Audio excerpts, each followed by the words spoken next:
Hello rise আজি আমাৰ প্ৰথমটো ভিডিঅলৈ আপোনালোক সকলোকে স্বাগতম জনাইছো। এতিয়া আমি বৰ্তমান আছো পথাৰত।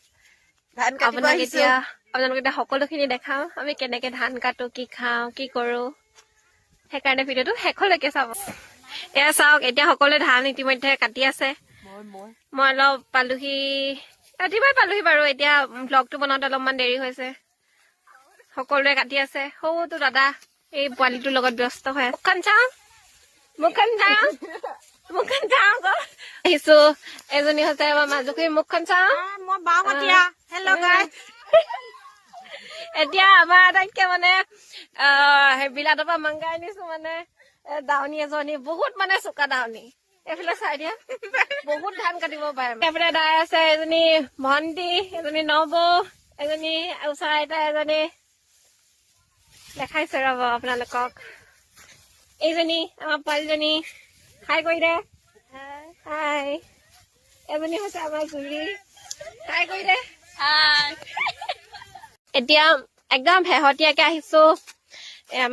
মোৰ প্ৰথমতে আৰম্ভণিতে দেখিলে চাগে মোৰ লগত সেইজনী আমাৰ সৰুজনী, মানে আমাৰ অকণমানি পোৱালি এটাও ঠাণ্ডা পৰা আহিছে। এইটো হৈছে আমাৰ একদম অকণমানি পোৱালি ডোখৰ।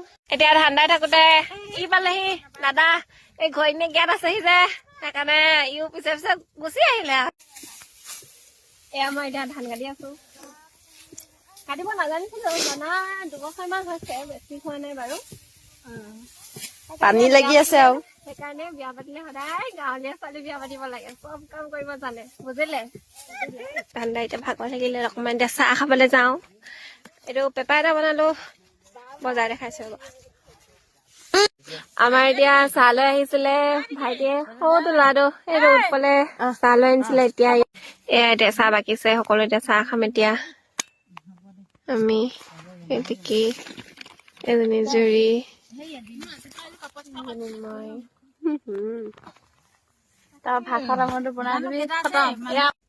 এতিয়া চাহ খাইছো ক্ৰীমনৰ লগত। টেঙা নাই, আনিবলৈ নহল, সেইকাৰণে ক্ৰীমনে খাওঁ আৰু। এতিয়া এই বহুত ধান দাব আছে, সৌখিনি নেদেখা জেগালৈকে আমাৰ ধান আছে, সেইখিনি কাটিব। এতিয়া আমি চব ভাত খাব বহিলো। ৰব দেখাইছো আপোনালোকক চবকে। এয়া চবে ভাত খাব বহিলো। ভাত খাইছো এতিয়া আমি। এনেকেই আৰু পথাৰৰ ভাত সাজ সাধাৰণ হলেও তেনেকেই খাই ভাল লাগে, নহয় জানো। এতিয়া আমি যাব ওলালো। এইটো দাদাই আমি বস্তু বাহানি লৈ যাব ওলাইছো। আজি ব্লগটো এতিয়া ইমানতে অন্ত কৰিলো। চাই কাৰণে বহুত বহুত ধন্যবাদ।